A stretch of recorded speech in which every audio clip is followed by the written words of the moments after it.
Spoiler Piece Theater, a podcast that doesn't give a shit about spoilers. We just want to talk about the movies. My name is Megan Kearns. My pronouns are she, her. I write film reviews for Edge Media Network. I'm a co-host of the Slashers podcast, a member of the Boston Online Film Critics Association, and a member of Gallica, the Society of LGBTQ Entertainment Critics. My name is Dave Riedel. My pronouns are he, him. I write about movies, and I'm also a member of the Boston Online Film Critics Association. My name is Evan Crean. My pronouns are he, him. I am co-chair of the Boston Online Film Critics Association, co-author of your 80s Movie Guide to Better Living, and co-host of the It's the Pictures podcast. We are indeed.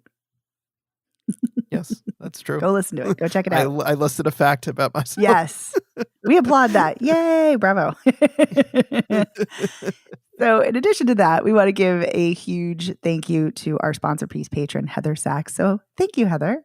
Thank you, Heather. Thanks, Heather.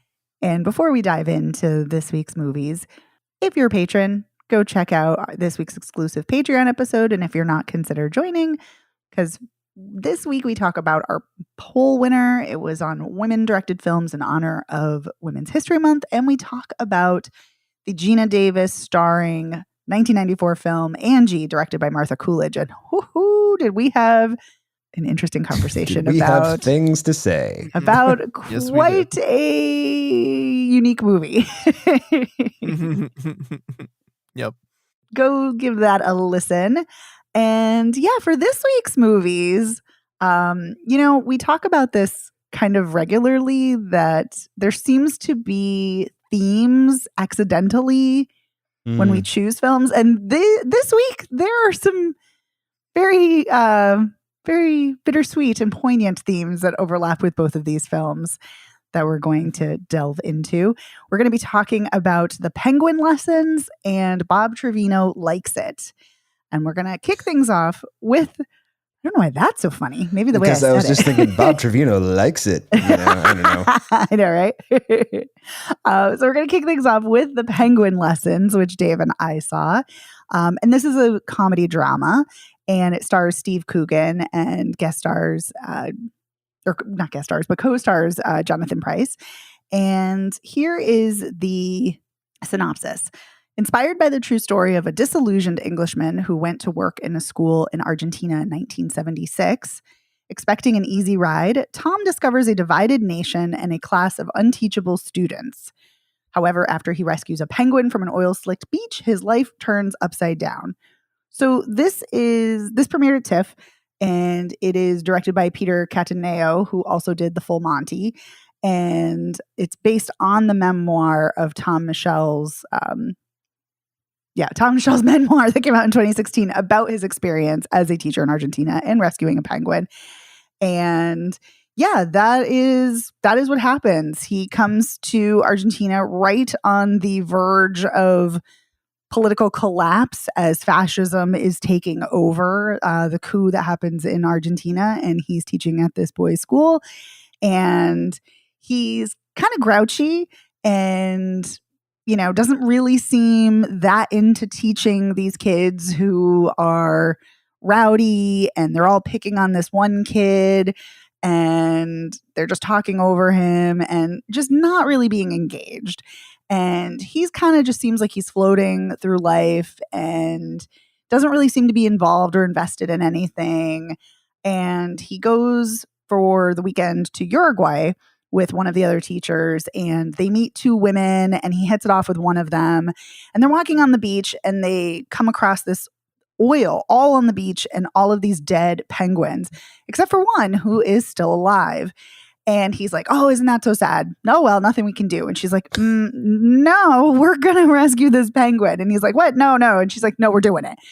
So they bring him back to his hotel room, and they clean off the penguin and everything. And then they're about to have sex. And she's like, I can't do it. I'm married. Sorry, gotta go. Bye. I thought I could do it. And he's like, what about the penguin? And she's already out of there.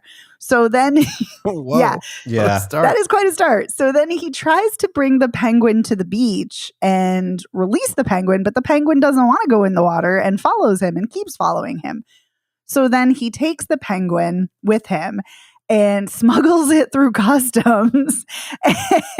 But then the penguin's making noise. So then he gets taken into a room, and the cop, the security guard, whomever, is like, you can't bring a penguin in. And then he's like, okay. And then he's like, okay, bye. And he's going to leave. And then the guy's like, no. Cause he's like, for $50, you can take the penguin. And he's like, I don't have it. I can't do it. And then the guy's like, no, you got to take this penguin. I'm going to arrest you if you don't. So he's like, okay. So then he takes the penguin, and then he's hiding the penguin on his balcony of his room that he lives in at the school. And he goes to like the fishmonger to get like sardines and other fish. Well, first sardines and then other fish. And he calls a zoo, and the zoo's like, we can't take him yet. But we'll try to take him in like a few weeks. And so he's hiding this penguin this whole time. And then while he's having this unruly class where they're just not listening to him, he sneaks out, gets the penguin, and brings the penguin to class. And then finally the students are like, they're all silent. They're focused on the penguin. They want to pet the penguin. They want to feed the penguin, who he eventually names Juan Salvador, because one of the women who cleans the college, her granddaughter names the penguin that.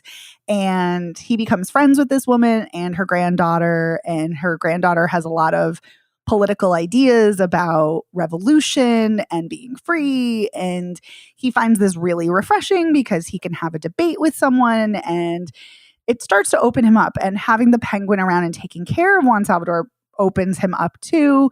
And then so there's a big issue in the film once the granddaughter gets kidnapped by 3 dudes in suits, and because that's what the government did, was they just started having people, disappear and kidnapped.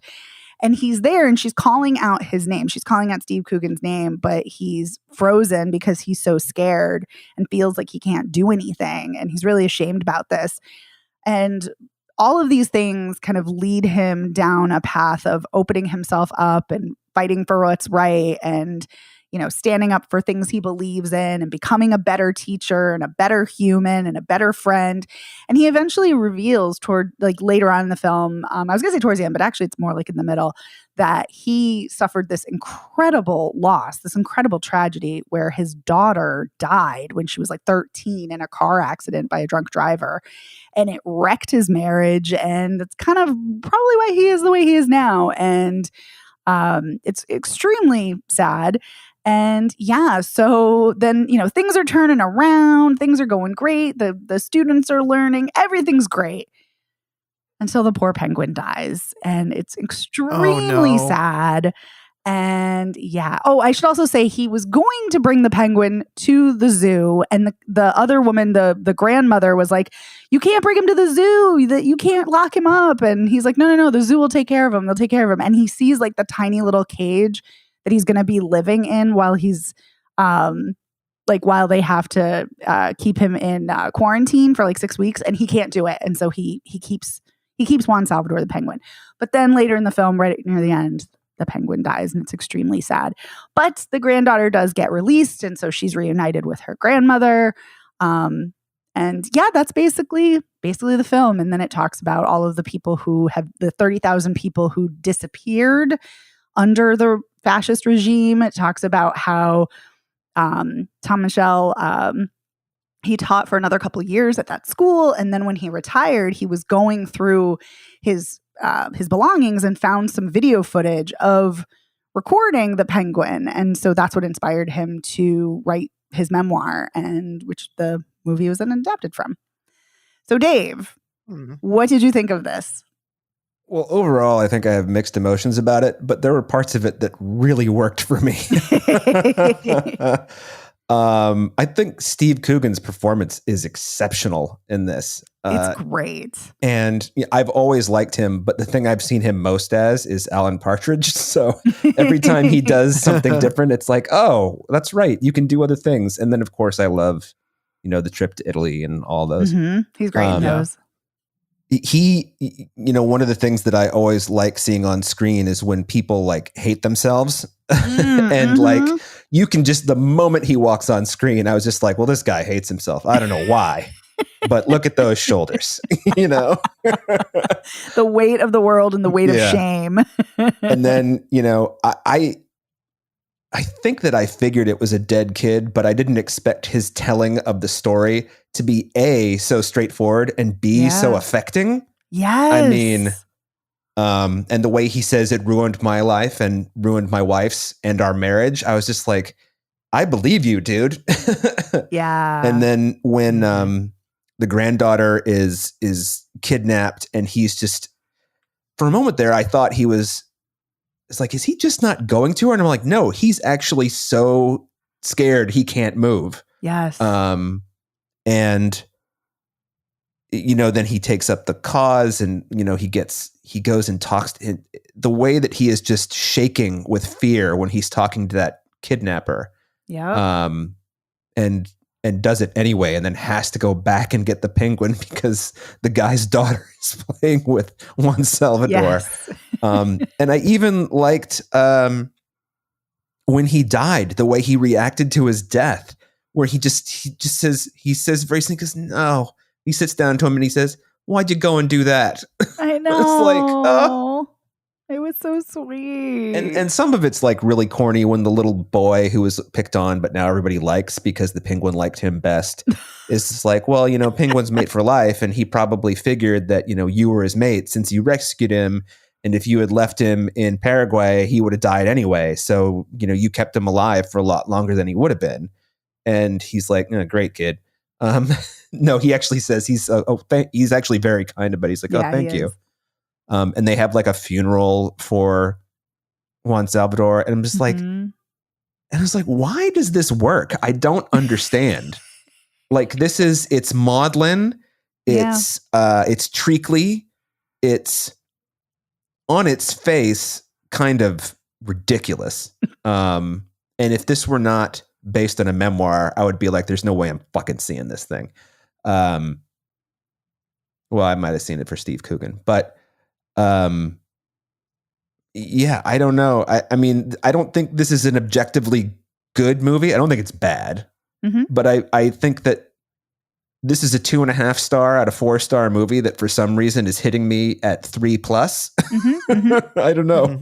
I mean, when he told that story about his daughter, I was in tears, you know? Oh, yeah. And not just because like I have children. I mean, I think that would have affected me otherwise. Who can say? But I was like, wow, Steve Coogan pulling it off.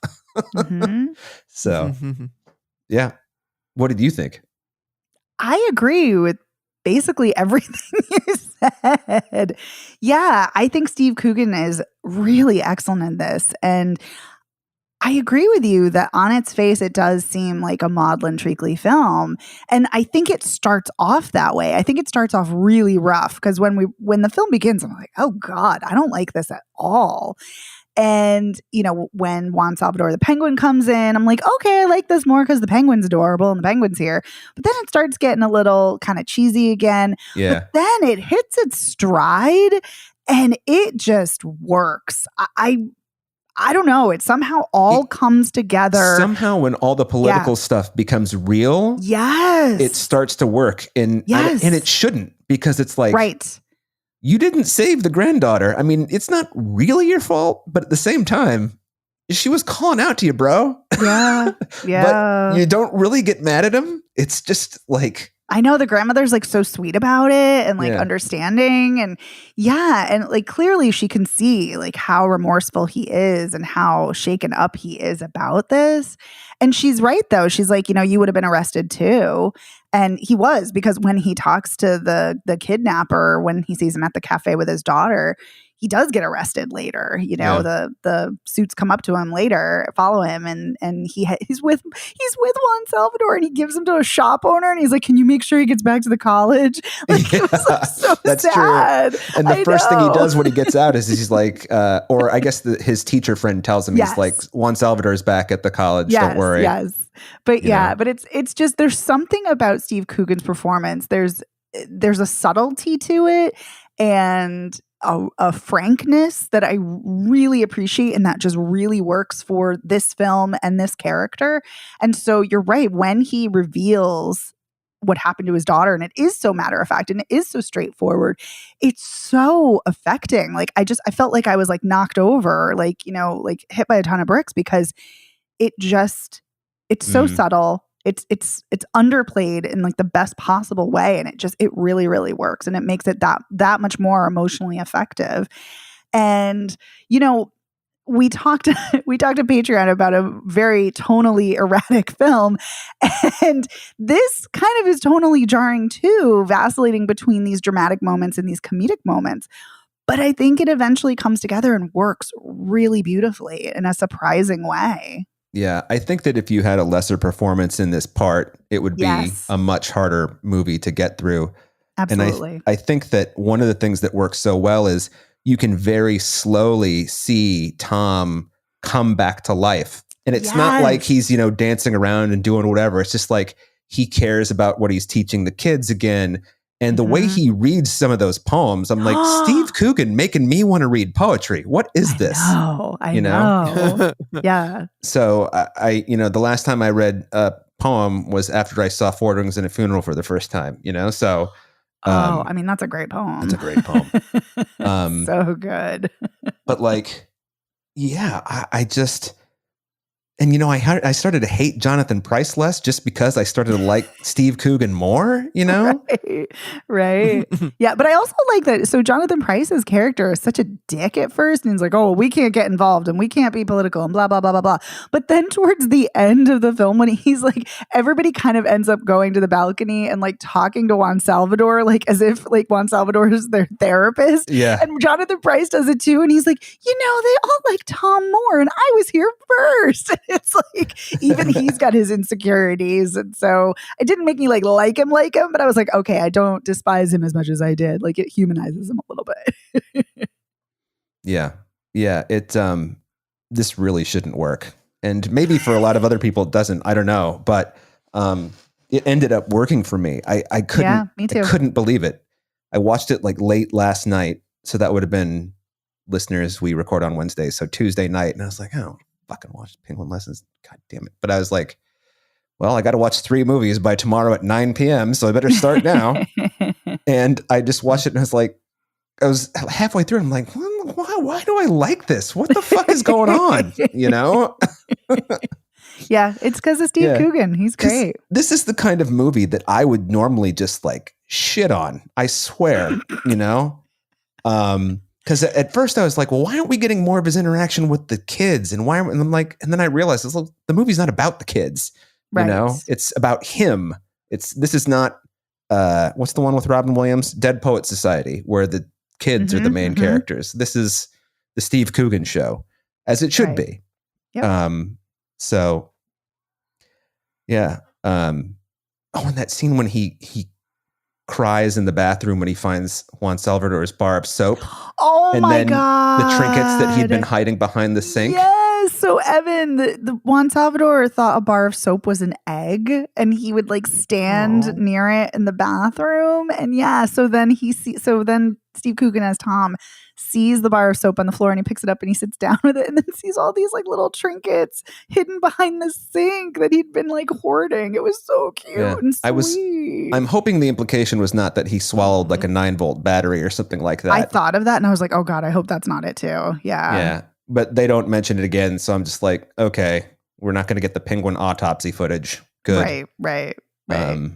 Yeah. But when Steve Coogan just starts like sobbing there, I'm like, Jesus, he's like, what the fuck is this performance? It is surprising in a great way. Yeah. Yeah. It is. I think there's something special about this showing how, you know, how kindness can open you up and how connection to another creature, human, animal, whomever can open you up. And it's really beautiful to see. One thing we didn't mention is how he tells the zoo that if they don't call him back, he's going to kill the penguin on Saturday. And then right after he says this, he's like, I'm not actually going to kill the penguin. Yeah. I'm just making a threat. So it seems like I'm more, you know, serious than, seems like I don't remember what he says, but immediately he's like, I'm not really going to kill the penguin. And he calls himself the Penguin Man. Right.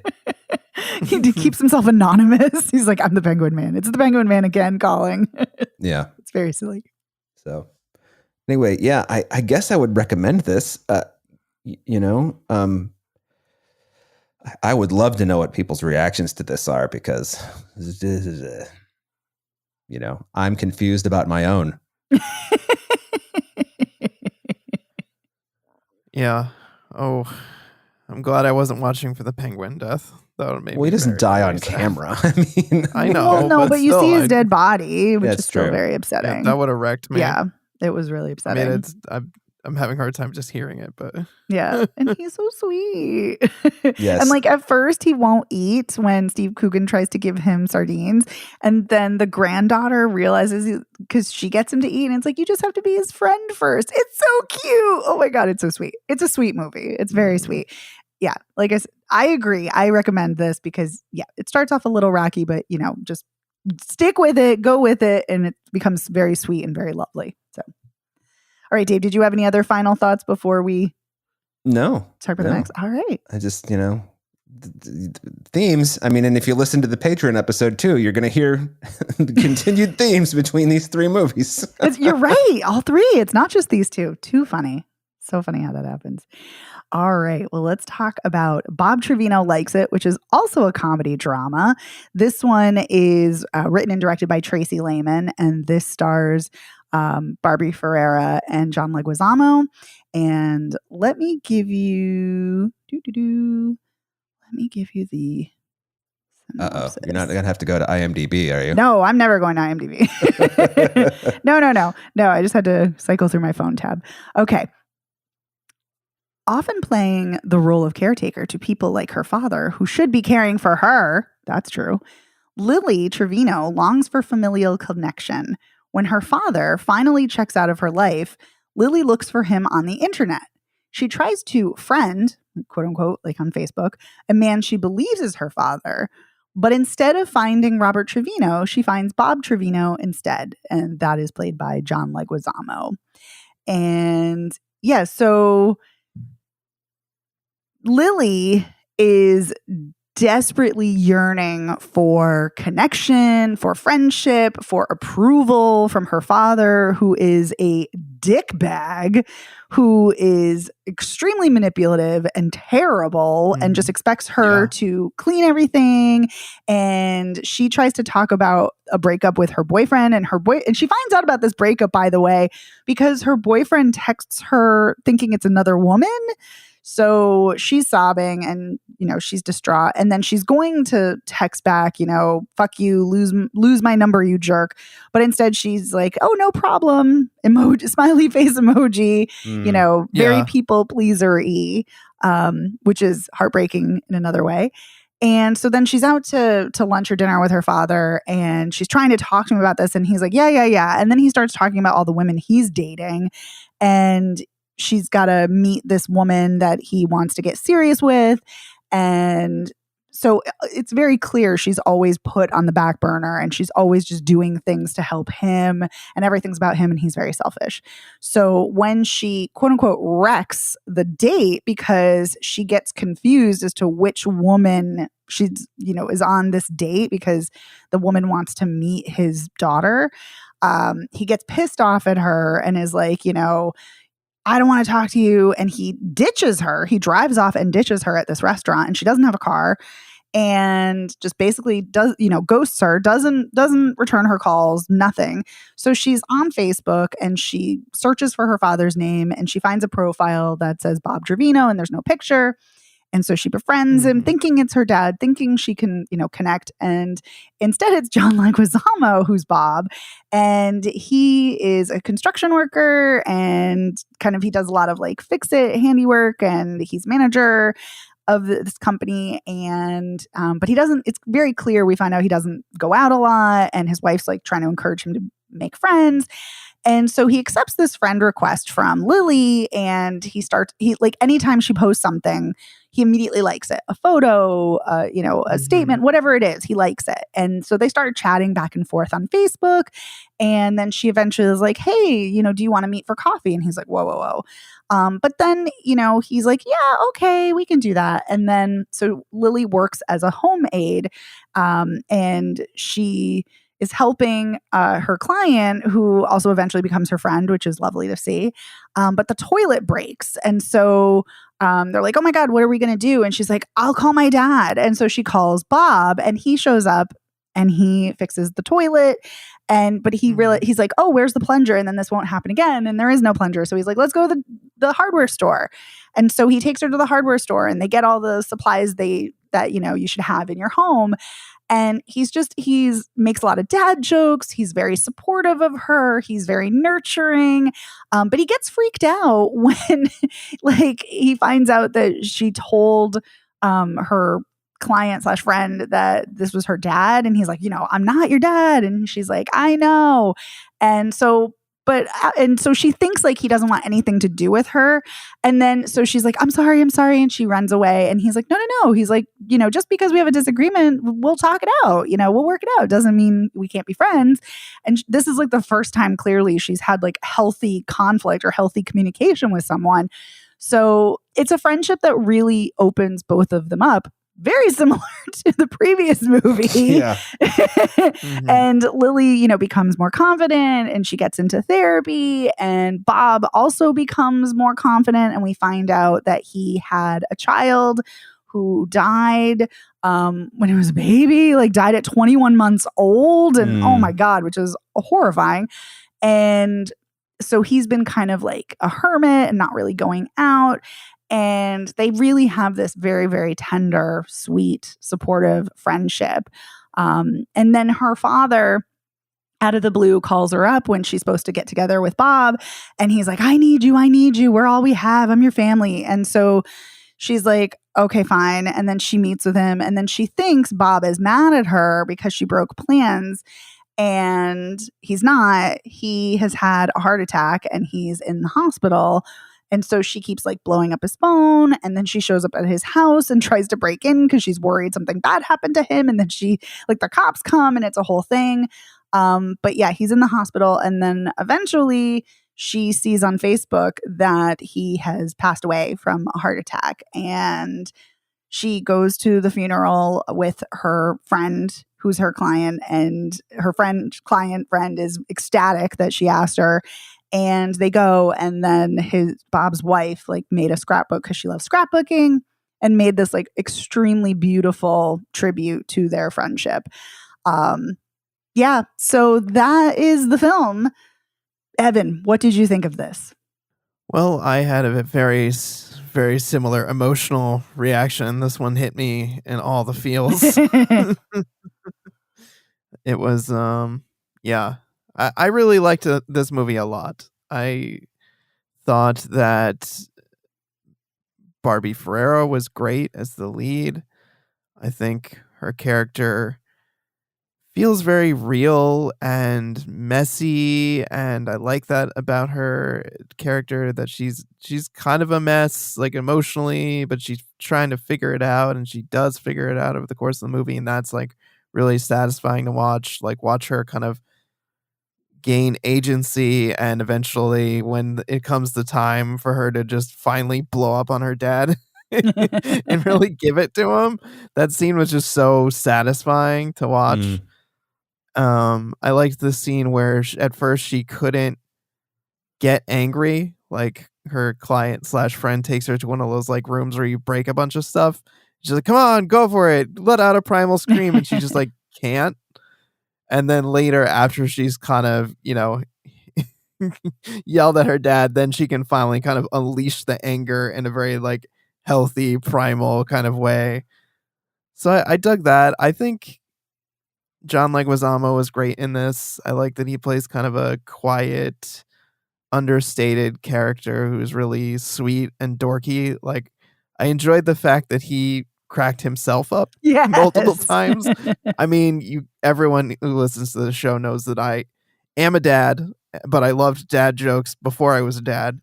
And so obviously, I think I appreciate his sense of humor, but I really love that he makes himself laugh so hard in several scenes when he tells us like really just groan-worthy dad jokes. So I found this movie very, very charming, but also very resonant, like emotionally, and devastating when he find out that he died, because I was really hoping like, oh, okay, we see him have the heart attack, we see him wake up in the hospital, and I thought, okay, like he's probably going to be on the mend, and she hasn't heard from him in a while, but maybe he'll pop back up and be like, hey, so some shit happened and I've just been dealing with it, and that's why I haven't talked to you. Not seeing that Facebook post that he died and then going to the funeral and the wake and meeting his wife. That scene when she was just looking at the scrapbook and sobbing, I was just like crying my eyes out, just bawling my eyes out on the inside.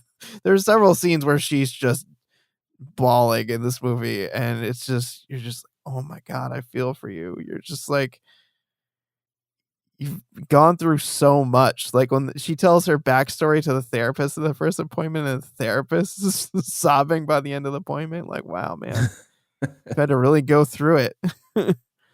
And I could see how that would, make you the way you are, where you're so lonely and so worried that everyone's just going to cut and run on you all the time, and feeling like you need to take care of others and just have no almost sense of self or care for yourself. So yeah, I guess that's a very long-winded way of saying that I really liked this movie. It really got to me, especially by the end. And then this is based on a true story, right? Yes. The writer director, this is like based on something that happened to her. Yeah, she was looking for her father on Facebook, and while she was looking for her father, she found someone with the exact same name, and she's like, hey, are we related? And yeah, they became friends. Yeah. And so I feel like in a different movie, perhaps I would have felt like it was cheap that, Bob dies. And then we have to just, deal with the emotional fallout of that. But since it happened in real life, I'm like, okay, this has really happened. So I'm not going to, I wouldn't be mad about that now, because I'm like, okay, this actually happened to someone. It's not just somebody making like a really, as Dave would say, a cheap storytelling, choice to try and, pull on the heartstrings until, the waterworks Yeah. come rushing out. When I'm feeling more charitable, sometimes I say maudlin pap. So there's that.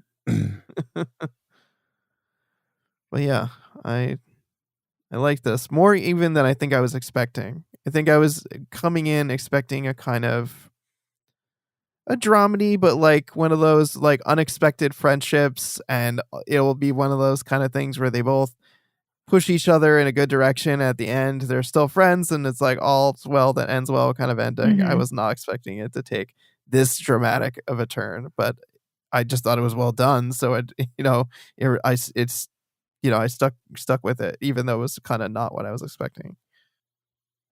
All right, Dave, what did you think? Yeah, I more or less agree with everything Evan said. And I find it, I always am intrigued by movies where the main characters have either terrible self-esteem or a low sense of self-worth, or don't know their self-worth. And so to watch, what's her character? Is it Lily? Yes. To watch Lily her Trevino. go from, the people-pleasing sort of just doormat, I don't even know how to describe her, to this woman with agency, one of my favorite words when we're talking about people's, sense of self. And this is another movie with a dead kid, thankfully, dead kid off camera. So we have the child in our Patreon movie, Angie, with the birth defect. We have the dead child and the dead penguin in the penguin lessons. And in this one, we have a dead child. It's like, what are you doing to me this week, movie universe? It's a rough week. Yeah. And so I watched this morning, and there was, when John Leguizamo was telling the story about his son, choking sobs. I had to stop the movie, and I took about 90 seconds and just closed. I had my windows open, closed my office windows, and bawled my eyes out. Like, every once in a while, and like, not one of those cries. It's like, it was about something else. Like, I don't know what it was, but this movie made me think of it. And I'm not sure what it was exactly. I mean, probably the fear that I have that, my health is so poor that I'm going to die when my kids are young. But that's another nightmare for another day. So, yeah, I found Barbie Ferreira's performance really, really good. I've never seen her in anything. I know that she was on the show with Zendaya. What's that called? Euphoria. I know She's that she excellent was on that. I knew she was in that, but I don't know anything. I've never seen it. I don't know anything about her. And I was just like stunned at the depth and of her performance and the honesty and the willingness she has to look really stupid on camera. And I thought, I really like John Leguizamo. I love John Leguizamo. But I've never really thought of John Leguizamo as like a great actor. I've seen him be very good, and he's a great performer live on stage because I've seen one of his like one man shows, and but he is really touching and affecting in this in a way that I don't think I've seen him be before, and I was really just moved by him, and I thought, like you, Evan, that when he had the heart attack and then he wakes up in the hospital, oh, we're going to be spared Bob's death. Bob's not going to die. And then when he died, I was just like, you got to be kidding. And then for some reason, I didn't cry when Lily was going through the scrapbook. But like, I just couldn't believe it. We didn't mention, or you did mention, Megan, but Bob's wife has like won awards for her scrapbooking. Oh, yes. I did not mention that. I mentioned she did it, but yeah. And they're always scrapbooks about their dead son. Yeah. And he's never been able, they've grown apart, much like in the Penguin lessons, except they're not split up.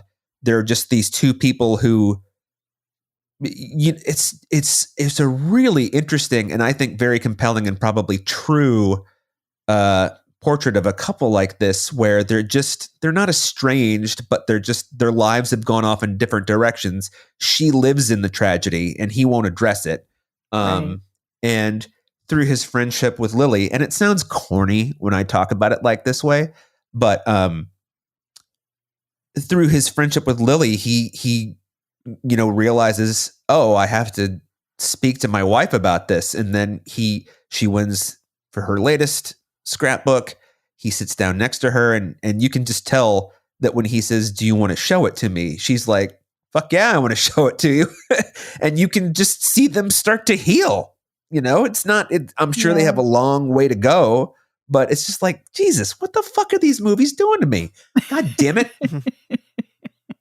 I am exhausted right now, and I didn't really have a particularly hard day. I think it's just because the two movies that I watched today fucking destroyed me. So, I hear you. I have a headache and I'm sore and I'm sleepy from the two movies. Yeah. I mean, I know I was kind of like when I was putting the boys to bed, I was just kind of like, oh, right, I got to do spoiler piece. better wake up. So, anyway, what did you think, Megan? Oh my God. I agree with both of you. This movie destroyed me. And yeah, it so much so I cried when he was talking about his son. I cried. There was some point when Barbie Ferreira is talking to her father that I got emotional because I'm like, this guy's such a scumbag and he doesn't appreciate you and you need to cut ties. But yeah, during the scrapbook scene, I was unconsolable and I was heaving. And when the movie finishes, I was just like convulsing and heaving and sobbing. And yeah, it was so much because Barbie Ferreira is excellent. She's also great in the comedy Unpregnant too. I highly recommend that. But she's great in everything. And she is just so vulnerable and raw here. And sometimes it's hard. I feel like it's hard. It can be hard for actors to show rage authentically and true sadness authentically. Sometimes it doesn't feel authentic. It doesn't feel real. And I feel like Barbie Ferreira sobbing, which she does a lot of in this film, it feels so real. Like you are there with her crying, but her crying, which kind of bookends the film, which I'm just realizing now, her crying at the beginning of the film is very, very different than her crying at the end, because in the beginning, she's a people pleaser. You know, Dave, you called her a doormat, which I think is a very apt description, because she's always trying to get people to like her. And so she's bending to them and sacrificing herself and abandoning herself, which she says.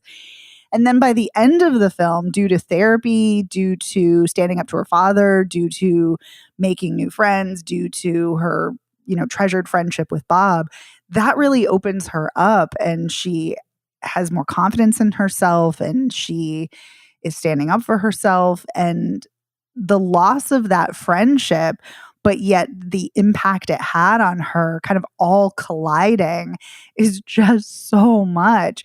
And so she's a very different person by the end of the film. But it also is so sad that like she doesn't have that relationship anymore. He was this support for her. He was the nurturer that she never had in her life. And like one of the scenes I keep thinking about is when they're in the hardware store and she's got like 5 credit cards and she's like, "Oh, I'm sorry, I'll have to put it on all of these credit cards." And the woman behind the counter is like, "Oh, no, your dad already took care of it." And she's like so shocked. And he like didn't even think twice about it. It was just, you know, such a kind gesture. And she's so touched because her own family would never have done that for her.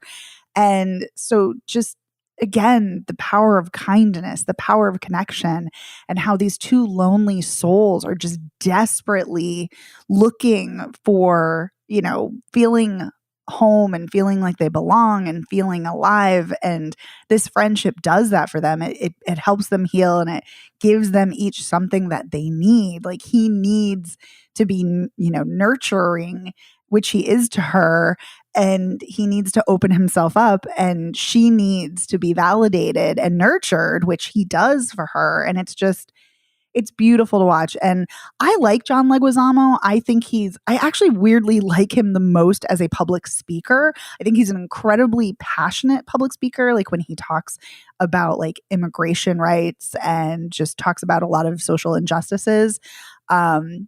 So, which I know a lot of people love him for his comedy, and he is a great comedian, but I like him when he talks about social issues. But I think that this is an exceptional performance. It's so understated. It's so complex, and just he's vulnerable.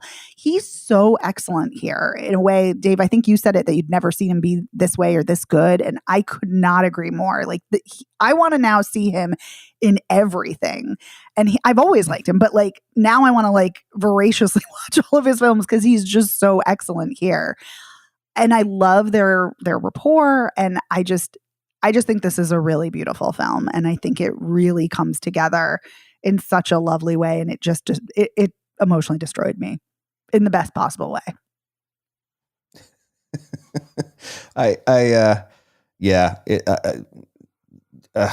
Anyway, I also forgot to mention that her father, who is just a terrible person, and the things that he says to her when they're sort of like breaking up for the last time, I guess. I don't know how else you would describe it. Or where he's like disowning her again. I'm not sure. I could not believe what was coming out of his mouth. And then when the movie was over, I was like, wait a minute, I read that French Stewart was in this. Who the fuck is he? And I looked it up and I'm like, that was French Stewart playing the dad? Yeah. I know. You are kidding me. Yeah, I think he was excellent in that part. He played it so well. And I had not seen French Stewart in a lot of stuff, but I remembered seeing him on that show Mom, where he plays an asshole, and thought he's a good asshole in that. But like he took it to like another level in this one. Just almost unrecognizable as this just atrocious, despicable human being. Yeah. Like when he comes back, you know, he's going to ask her for money, and he gives her that itemized list of like, oh, here's all the things that I paid for and you like owe me. And she's like, you got baby food on this? Yeah. He's something else. Yeah, and then like when she finally blows up on him, and he's kind of just like, I think she says something like, "Do you even love me at all?" And he's kind of, like he's He very doesn't answer. lackadaisical, and he has no answer because it's clear he doesn't. Like it starts with her finding like photo albums where her picture had been cut out of every single photo with him, and it was like some ex-girlfriend of his that didn't like the fact that he had a kid, so she just cut all of Lily's photos out, and it's just like, it's so twisted. Yeah. Yep. Completely bizarre. Yeah, I always am drawn to films where someone has a very fractured or dysfunctional or rough relationship with their parent or parents. Very much hits home for me on a personal level. But a lot of films don't always get it right. And I think that this film really gets it right as far as how manipulative her father is and how toxic he is and how gross it is. So much like you, Evan, seeing Lily, stand up to him and break away from him, it's a really cathartic thing to see and very, very satisfying. Mm-hmm. Yeah, I agree with that too. But yeah, he's horrible. Yep. Just the absolute worst. But that's funny, Dave, about French Stewart, because he's a very un-French Stewart kind of role. Yes. Yeah. For him. I mean, this is the first time in a long time. I mean, it didn't even occur to me as I was watching it because I don't think I consciously thought about it, but I didn't think that French Stewart could do a performance like that. No. Because I've only seen Third Rock from the Sun and a couple of goofy comedies he's been in. Same. You know, and I think he's in Leaving Las Vegas, but I don't remember him in that. Is he? Oh, wow. So, so I just didn't even think about it. And I was like, where was the fucking goofy guy with the low voice, And that was Dad. I mean, of course, he's 30 years older than what I'm used to him looking like. And with that mustache, and he just looks like a douchebag. So yeah, I love that bit at the end about how our client / friend Daphne she called it angry dad meme or grumpy dad. There was just like some photo of him with his arms crossed, like scowling, and she just made it into a meme. Daphne's great, by the way. Mm-hmm. Yeah. Good friend. A really good friend. Yeah. It's like she becomes a really good friend to Lily. Yeah. And Lily needs that, clearly. Do we have any other thoughts? I don't know. I don't know if I need to go on talking about it because I wish it had a better title. Like Bob Trevino likes it, makes sense in the context of Facebook, but I think that's probably my least favorite thing about the movie is I just feel like that's an awkward title. I don't know what I would have titled it, but I just feel like I don't love the title of it. Yeah. When I read it, I think of three things. I think of Mikey likes it. Yes. I think of Jimmy likes it from Seinfeld. And I think, as I told you both off mic, Bob Trevino must die because like anytime I see somebody's full name in a movie, I think of John Tucker Must Die, which I've never seen, by the way. Yeah, in a way, it's not a great title, but in another way it is because it's so catchy. Like it's memorable. I will say that for it. It is very memorable. And in a sea of, myriad films that have very banal milquetoast titles, it does stand out in that way. But yeah, I do agree with you, Evan, that I wish it was something maybe that captured the film a little bit better. Mm-hmm. Wow. I see that we're all sort of just kind of like we expended a lot of emotions this episode. I know, a lot. So I think it's safe to say that we would all recommend this. Mm-hmm. I mean, gird yourself first, I guess. I was going to say gird your loins, very much Stanley Tucci Devil Wears Prada-esque, but that does not apply. So yeah, gird yourself. Yeah. But yeah, so Penguin Lessons is in theaters now as of March 28th, and we both would recommend it. And Bob Trevino likes it. Opened March 21st in New York and LA, and opens nationwide March 28th. And we'd all recommend that too. Whew. 2 emotional movies. Mm-hmm. Yeah. Wow. But yes, so thank you so much for listening. And we really appreciate you listeners. And we want to give a huge thank you to our editor, Otto Clammer. Otto, thank you so much for making us sound so good week after week. Thank you, Otto. Thanks, Otto. You can find Spoiler Piece Theater anywhere you get podcasts. You can also find us at our website, spoilerpiece.com. You can find us on social media. We're at Spoiler Piece on Facebook, Twitter, Instagram, Letterboxd, Threads, and Blue Sky. You can email us, spoilerpiece@gmail.com, or you can give us a call At 862-21-PEACE. Leave us a voicemail message, text us, let us know which of these movies you're interested in seeing, or if you have seen them, what did you think? Were you also emotionally distraught after seeing either of these, Lord. both of these? Can you imagine the double feature? Actually, I did this as a double feature. I watched these back to back. I don't recommend it. It's too much. It's too emotionally exhausting. Yeah, I'd agree with that. Yes, but they're great. If you like the show, please consider rating and reviewing us. That helps us get the word out and helps a lot. You can go to ratethispodcast.com/spoilerpiece. It will take you to your preferred platform of choice, or you can just rate us directly on Apple Podcasts, which is great, or on Spotify. If you like the show, consider buying our merch. You can go to our TeePublic store, which you can find at our website. Or if you really, really like the show, become a patron. For $5 a month, you get access to weekly bonus episodes, and you get to vote in monthly polls, and you get to access our back catalog of, I think, over 300 bonus episodes. And this week we had our poll winner, our second poll of the month. It was our women-directed movies poll, and we talked about the winner, Angie, and that was a fun time. So if you're a patron, check it out, and thank you. And if you're not, consider joining. And thanks for listening. My name is Megan Kearns. I write for Edge Media Network. I co-host the Slashers podcast. I'm a member of the Boston Online Film Critics Association, and I'm a member of Gallica. You can follow me on Blue Sky and Twitter at OpinionS World, or on Instagram and Letterboxd at The OpinionS. My name is Dave Riedel. I write about movies. I'm a member of the Boston Online Film Critics Association, and you can find me on Instagram, Letterboxd, Facebook. Am I on Facebook?